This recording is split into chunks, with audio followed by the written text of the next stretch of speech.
আসসালামু আলাইকুম ওরহমতুল্লাহি ওবরাকাতু। আলহামদুলিল্লাহ রবিল আলমিন, ওসলাত ওসালাম আলা সৈয়দুল আম্বিয়া ওয়াল মুরসালিন ওয়া আলা আলিহি ওয়া আসহাবিহি আজমাইন, আম্মা বাদ। সাদাকাল্লাহুল আযীম। সম্মানিত দর্শক শ্রোতা, আমরা পবিত্র রমজানুল মুবারক মাসে রয়েছি, রহমতের মাসে রয়েছি, কোরআন নাজিলের মাসে রয়েছি। আমরা আমাদের সম্মানিত মেহমানের কাছ থেকে ইসলামের খুবই গুরুত্বপূর্ণ জ্ঞান অর্জন করছি, জানছি, আরও জানবো ইনশাআল্লাহ। আমরা আমাদের সম্মানিত মেহমানের কাছ থেকে আমরা গুরুত্বপূর্ণ আলোচনা শুনবো।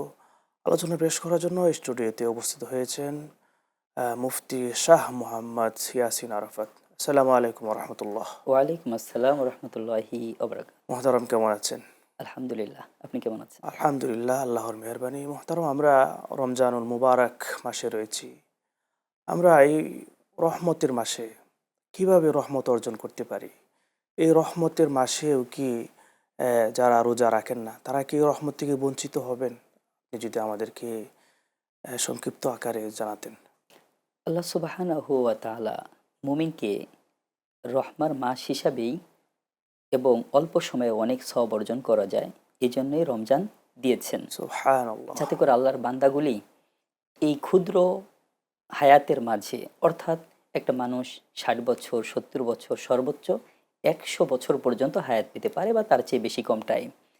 এই সময়ে যেন একটা বান্দা পরিপূর্ণ অন্য অন্য নবীদের যেই উম্মতরা ছিলেন, তারা যে পরিমাণ সওয়াব অর্জন করেছেন, শেষ নবীর উম্মত আমরা এই সামান্য হায়াতের মাঝেও বারাকাপূর্ণ সময়, ক্ষণ বা রাত দিয়ে আল্লাহ চান যে আমরা যেন তাদের চাইতেও বেশি সওয়াবের অধিকারী হতে পারি। সুবহানাল্লাহ।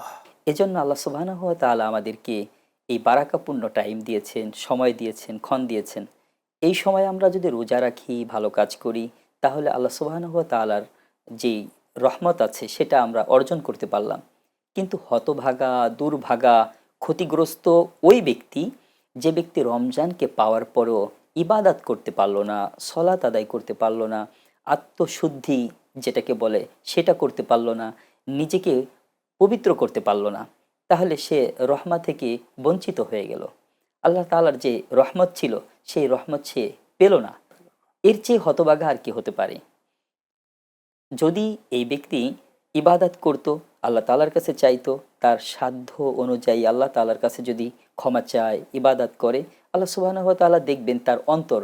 প্রতিটি মানুষের কল্প দেখেন আল্লাহ সুবহানাহু ওয়া তাআলা, অন্তর দেখেন যে আমার বান্দা আসলে সে সুস্থ আছে, তার সময় আছে, সব কিছু থাকার পরেও আমার বান্দা আমাকে ডাকে না। আল্লাহ তাআলা মনঃক্ষুণ্ণ হন। কিন্তু যদি সব কিছু থাকার পরে অথবা হাজারো ব্যস্ততার পরে বান্দা এর মাঝে আল্লাহ তাআলাকে ডাকে, ও মালিক, আপনি এই রহমতের দিনগুলি দিয়েছেন, রহমতের মাস দিয়েছেন। আল্লাহ, আমি গরিব, আপনি আমাকে অর্থ এই পরিমাণ দেননি যে আমি বসে বসে আপনার ইবাদত করব। আমাকে রিক্সা চালাতে হয়, আমাকে দিন মজুরের কাজ করতে হয়, অনেক পরিশ্রম করতে হয়। তো সব কিছুর মাঝে আমি তারপরও আপনাকে খুঁজি, আপনাকে পেতে চাই। আল্লাহ তাআলা বলেন, বান্দা, আমি তোমাকেই এই গরিব জীবন যাপন দিয়েছি, কিন্তু তুমি সব কিছুর মাঝে তারপরও আমি আল্লাহকে ভুলে যাও না। আমি আল্লাহ তোমাকে ভুলতে পারি না, আমি আল্লাহ তোমাকে ভুলবো না। আল্লাহ তাআলা গরিব ব্যক্তি যে আছে এর অর্থের হিসাব দিতে হবে না, কিন্তু যারা ধনাঢ্য ব্যক্তি আছে তাদের এই অর্থের হিসাব দিতে দিতে তারা ক্লান্ত হয়ে যাবে। এজন্য আজকের এই অনুষ্ঠান বা আজকের এই প্রশ্ন খুবই গুরুত্বপূর্ণ প্রশ্ন, যে আল্লাহ আমাদেরকে যদি প্রচুর পরিমাণ অর্থ নাও দেন, যতটুকু অর্থ দিয়েছেন এই অর্থ পেয়ে আল্লাহ সুবহানাহু ওয়া তাআলার প্রতি সন্তুষ্ট থাকা, খুশি থাকা, সাথে সাথে আমাদের সময়ের একটি বড় অংশ রমজানে বারাকার জন্য, রহমতের জন্য ব্যয় করা, তাহলে আমরা লাভবান হয়ে যাব। আমরা যদি মরেও যাই তাহলে আল্লাহ সুবহানাহু ওয়া তাআলার কাছে দামি হয়ে যেতে পারলাম। আল্লাহ যে লক্ষ্যে আমাদেরকে সৃজন করেছেন, বানিয়েছেন, অর্থাৎ বানিয়েছেন জান্নাতে দেওয়ার জন্য, আমরা সেই জান্নাতের মালিকই হয়ে যাব। যদি আমরা পৃথিবীতে হায়াত পেলাম, অনেক পেলাম, অর্থ উপার্জন করতে পারলাম না, অনেক ধনীও হতে পারলাম না, আবার ইবাদত না করে, রহমত অর্জন না করে যদি কবরে চলে যাই, তাহলে এই কথা আমরা বলতে পারি না যে আমরা জান্নাতের উঁচু মাকাম পেয়ে যাব। একজন গরিব ব্যক্তিকেও চিন্তা করতে হবে যে আমি পৃথিবীতে অর্থ উপার্জন করতে পারি আর না পারি, যেটাই হোক না কেন, আল্লাহ তাআলা আমাকে যে জীবন দিয়েছেন, সময় দিয়েছেন, হায়াত দিয়েছেন, এই হায়াতের মাধ্যমে, জীবনের মাধ্যমে আমি যেন সওয়াব অর্জন করে, দুনিয়া অর্জন না করতে পারলেও অসুবিধা নেই, আমি যেন সওয়াব অর্জন করে জান্নাত অর্জন করতে পারি। তাহলে সুবহানাল্লাহ। আমার আল্লাহ তাআলা যে জন্য আমাকে বানিয়েছেন সেটা সার্থক হলো। আমরা ব্যক্তিগতভাবে প্রতিটি মানুষই সার্থক হয়ে যেতে পারবো। সুবহানাল্লাহ। আশা রাখি বুঝতে জি, পেরেছেন। আলহামদুলিল্লাহ মুহতারাম, আপনার কাছ থেকে আমরা খুবই গুরুত্বপূর্ণ আলোচনা শুনছি। তো আমরা যে কথায় ছিলাম সেটা হচ্ছে, রোজা রেখে পাপাচার করলাম, জি, অন্যায় করলাম। আমার রোজা আমাকে সেই পাপাচার থেকে, অন্যায় থেকে ফিরাতে পারলো না, আমি বেঁচে থাকতে পারলাম না। তাহলে বুঝতে হবে যে রোজা বা যে সলাৎ আমাকে পাপাচার থেকে, অন্যায় থেকে বাঁচাতে পারলো না, ফিরাতে পারলো না, তাহলে সেই রোজা বা সলাৎ আমাকে কিভাবে জান্নাতে পৌঁছে দিবে? আমরা দুনিয়াতে চলার সময় যদি কোনো একটা নৌকা পানিতে দিলাম, এই নৌকায় যদি পানি উঠে যায়, তাহলে বোঝা যায় যে ওই নৌকায় উঠা যাবে না। কেননা শুধু নৌকা ছাড়ার পরেই যদি নৌকা পানিতে ডুবে যায়, তাহলে ওই নৌকায় বা ওই ভেলায় যদি আমি উঠি, ও তো আমাকে পার করতে পারবে না। তাহলে আমার সলাৎ, আমার রোজা এমনটি হওয়া উচিত যেটা খুবই মজবুত হওয়া দরকার। আল্লাহ সুবহানাহু ওয়া তাআলা যেভাবে চান সেভাবেই হওয়া দরকার। তাহলে এই রোজা, এই সলাৎ, আমার এই ইবাদাত সব কিছুই আল্লাহর কাছে মজবুত আকার ধারণ করে সুপারিশ করবে, বা আল্লাহ সুবহানাহু ওয়া তাআলা দেখবেন যে না, এর মাঝে কোনো ত্রুটি নেই।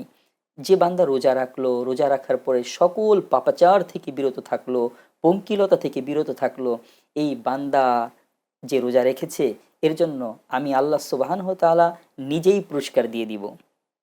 বিশ্বনবী সাল্লাল্লাহু আলাইহি ওয়াসাল্লামকে বলা হয়েছিল, সাহাবা একরাম বলেছেন, ইয়া রাসূলুল্লাহ, রোজার সওয়াব বা পুরস্কার আল্লাহ কি দিবেন?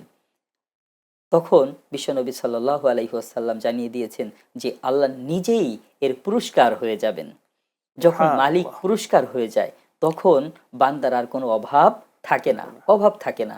কিন্তু যদি এমনটি বলতেন যে না, আমি এতটুকু দিব বা এই পরিমাণ দিব, তখন কিন্তু একটা পরিমাণ নির্ধারণ হয়ে যেত। অথচ আল্লাহ সুবহানাহু ওয়া তাআলা বলেছেন যে আমি নিজেই রোজাকারীর জন্য রোজার পুরস্কার হয়ে যাব। সুবহানাল্লাহ। আল্লাহ তাআলা আমাদেরকে বেশি বেশি করে ইবাদত করার, শুধুমাত্র আল্লাহর সন্তুষ্টির জন্য আমাদেরকে ইবাদত করার তৌফিক দান করুন। আমিন, আমিন। মুহতারাম, আমরা আপনার কাছ থেকে তো খুব সুন্দর আলোচনা শুনছি। শুকরিয়া আল্লাহর।